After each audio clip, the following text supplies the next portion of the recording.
You might be in the market for a new EV right now. Maybe it's the Rivian R2 that we've been covering so much on this channel and I've been looking forward to so much. Maybe BMW iX, Volvo EX60, there's so many good ones coming out soon.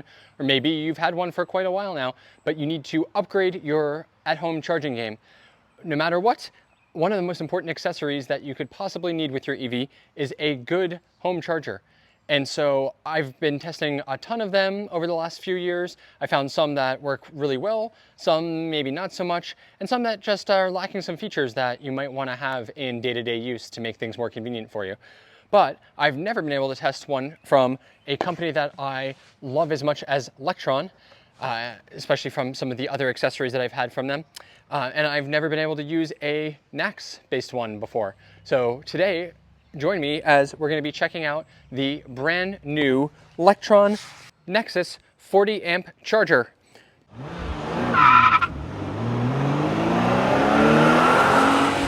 That's right.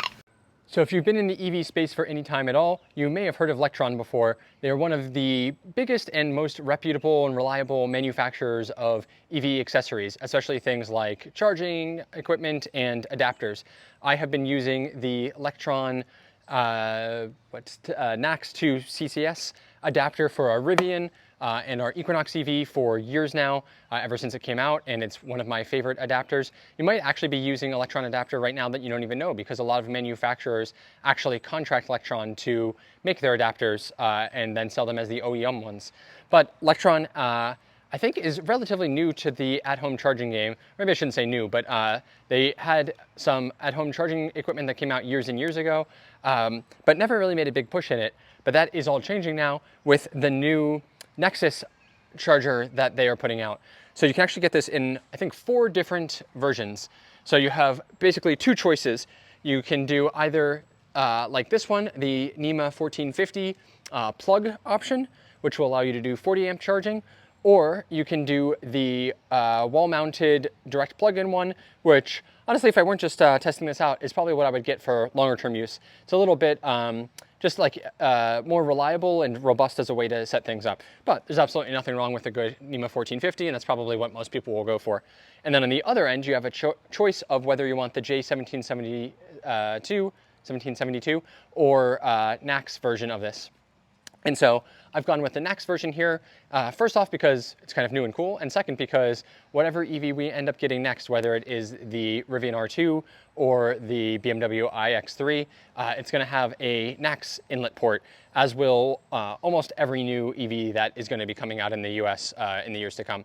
So I figured this is a bit more future-proof this way. And for now, even though both of our cars are J1772, we can use an adapter on them at this point, which totally fine. So I'm going to get this set up and show you how it works and some of the benefits of it. All right, as expected, installation was a cinch, especially with the NEMA 1450. I mean, you literally just plug it in, so wasn't going to show that. Now, if you want to actually mount it somewhere, I mean, for me, I kind of just use this shelf rather than drilling new holes in here for all of the different chargers that we check out. But they give you this great heavy-duty metal wall mount bracket, as well as all of the mounting hardware that you need for it. Yeah, you can attach that firmly to the wall. There's also this one, which no other charger that I've ever has had one like this, but this is a mount, again, nice heavy-duty metal, for wrapping the cable around for kind of storage with it, which is great. And then on the other end here, this one, sort of like a rubberized plastic, but is a nice little holder one. So if you want a place to store it, basically you put it like this, and then that'll just click in there and holds it securely. And then there's a little latch release here to let it go. And you have all of the hardware and stuff that you need for all of that, which is pretty incredible that they include all of that in the box. I also really like that they include this little cap on the end here, just to help keep dirt, debris, even weather out of here, especially if you're going to be using it outside, which you absolutely can because this is IP66 rated. It's also rated to work all the way from -22 degrees Fahrenheit to 122 degrees Fahrenheit. So regardless of where you live, this should be a solid option for you. And if you don't have the option of using it in a enclosed space like a garage like this, shouldn't be a problem to be used outside. This is also 40 amps. It'll allow you to charge just a little bit over 9 kilowatts. which is great speed and as fast as most EVs will allow you to charge anyway. And that's also the maximum range that you can safely do on any NEMA 1450 regardless.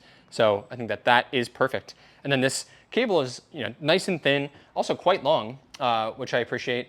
I think this would allow you to charge all the way to the back of a vehicle in a garage, pretty much no problem. I'll test that out in a minute and show that.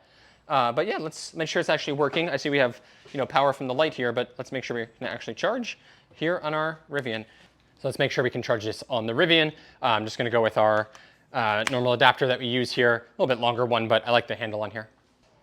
All right, and should be as simple as plug in. Now we might get the red ring here just because pretty much anytime that you're using NACS with an oh no, just worked perfectly. All right, what do I know? Yeah, there we go. We're already charging. Works great. All right, and as expected here, we are getting just about 9 kilowatts here. Perfect. All right, and then when you are done with this, very easy to remove too. So here on the adapter, we have a little latch here that holds it in securely, so I just need to push that. Comes right off easily. If you were just using this natively with the vehicle, there's actually just a little button here right where you would find it on any other NACS cable. And great button feel on that, by the way. Feels just like the Tesla fast charging ones.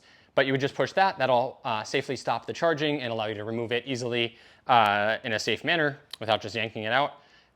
So that feels great. Absolutely love that.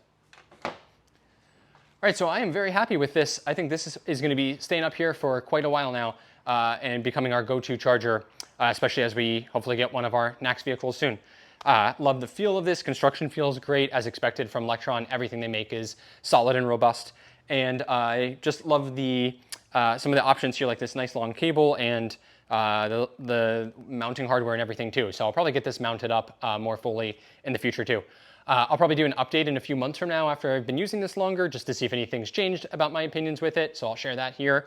And so to make sure you don't miss that, make sure you're subscribed. And as I mentioned, we also have a ton of other EV content coming here soon, whether it is going to be our next EV to replace the Equinox EV soon. As I mentioned, we're in consideration between a Rivian R2. And I just got the notification that our order should be coming up in the next 1 to 3 weeks.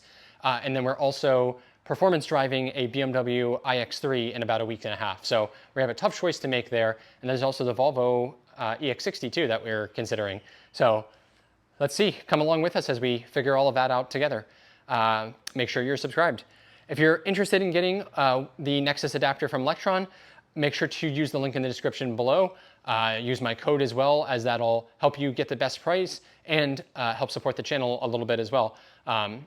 Even those little small commissions can certainly help quite a bit here, help me keep making great EV accessory reviews, EV news reviews, and drives. And just thank you all for your support of the channel. With that, thank you so much for watching, and we'll see you out there for the next electric adventure soon.